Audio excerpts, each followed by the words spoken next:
Topping today's news, the teen boys involved in last weekend's murder appearing in court.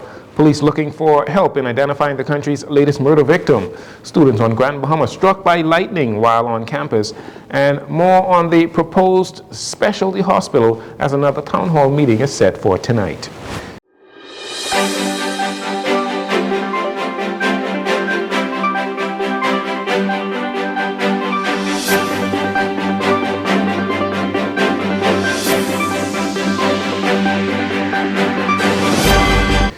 Good evening, Bahamas. I'm Jarino Saunders. This is your JCN Evening News, and it is a pleasure to have you join us. 3 young men were arraigned in the magistrate's court today in connection with the 2 murders that occurred on the weekend. First, a 15-year-old juvenile male has been charged with murder and possession of a firearm with 2 counts of intent to endanger life. Also, a 16-year-old juvenile male has been charged with accessory after the fact to murder. This is in connection with the fatal shooting incident that occurred on Friday, May 10th, around 11 p.m. in the Quintine Alley area just off Wolf Road, resulting in the death of 18-year-old Renick Jean Louis.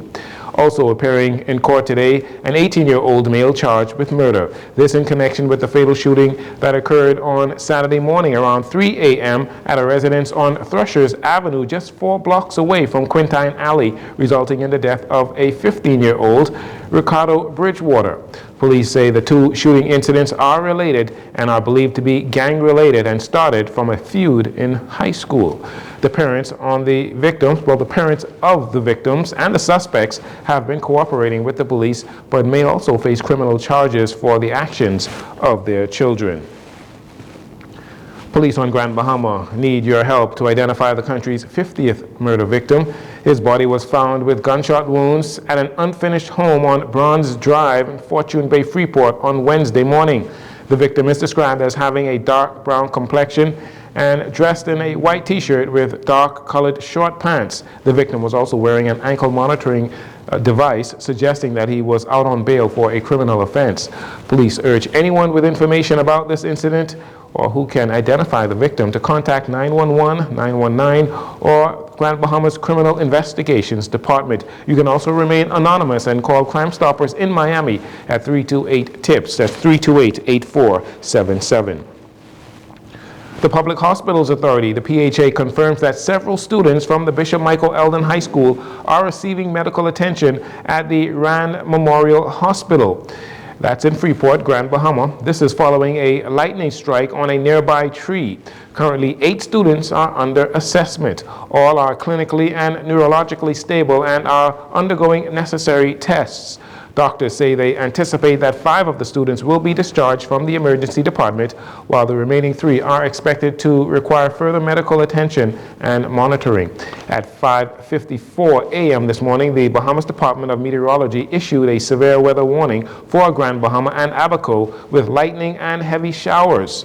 The most recent warning from the Met Department has reissued a severe weather warning for Grand Bahama and Abaco up until 4:30 p.m. this afternoon. Of course, that time has already passed and the weather has improved. Health Minister Dr. Michael Dowell says he is not concerned about medical staffing following criticism from doctors who argue that the government's new $290 million hospital will worsen staffing shortages. President of the Medical Association of the Bahamas Doctors, Jima Roll, said the new hospital would put a strain on the healthcare system, but Dr. Dowell says the ministry has a short-term solution for this. Staffing for medical personnel is a global issue. I speak with my counterparts throughout the Caribbean, and we all have shortages. Should we wait until all these shortages are replaced and trained before we look at improving our healthcare system? The answer to that is no. Coming into office, we found deficiencies with nursing. We found deficiencies with allied healthcare workers. They are not assets that are just around. They need to be trained. So we went abroad and we recruited individuals to fill those spaces. Despite this, Dr. Dowell says the Ministry of Health continues to work to limit the reliance on foreign healthcare workers with ongoing projects exclusively for Bahamians.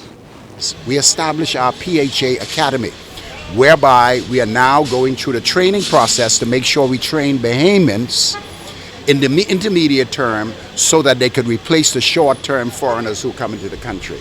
My job While the world is recruiting from us, North America is recruiting our assets.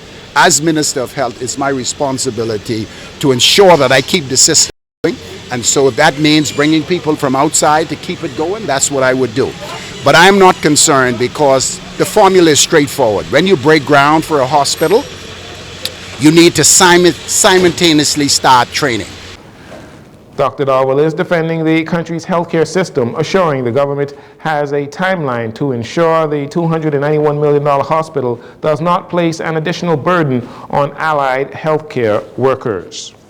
And finally, in this segment, the government has agreed to sell Crown land in Abaco to a private facility in order to expand the island's healthcare facilities. This much according to Prime Minister Philip Davis as he spoke to the sale in the House of Assembly of the 1.35 acres of property located in central Abaco. The Prime Minister believes the project will greatly benefit Abaco residents and healthcare workers alike. We have agreed to sell 1.35 acres of Crown land to the Abaco Medi Center for a fee of $120,000. This land is vested in the Treasury. So the Treasury, which is part of government, has agreed to sell. And this sale is to facilitate the building of a new, more modern, expanded facility to provide improved medical services to the people of Abaco. The new Abaco Medi Center will be a walk-in clinic and urgent care facility, providing essential medical services to the Abaco community. The decision to enrich Abaco's Medi Center comes amidst the government's mission to revamp the Bahamas' healthcare industry. The Prime Minister notes that in addition to meeting the health needs on Abaco, the new medical facility would also mean more jobs on the island. In addition to jobs created during the construction phase, we anticipate the creation of permanent jobs to staff the new and improved facility. With the improvements to healthcare in nearby Grand Bahama, as noted earlier, as well as the improvements in healthcare achieved through this project, we are, Madam Speaker, investing in the people and the future of the Northern Bahamas. The Prime Minister also spoke highly about the new hospital on Grand Bahama, where construction is already underway. We'll actually take a break here. We'll be right back after these commercials.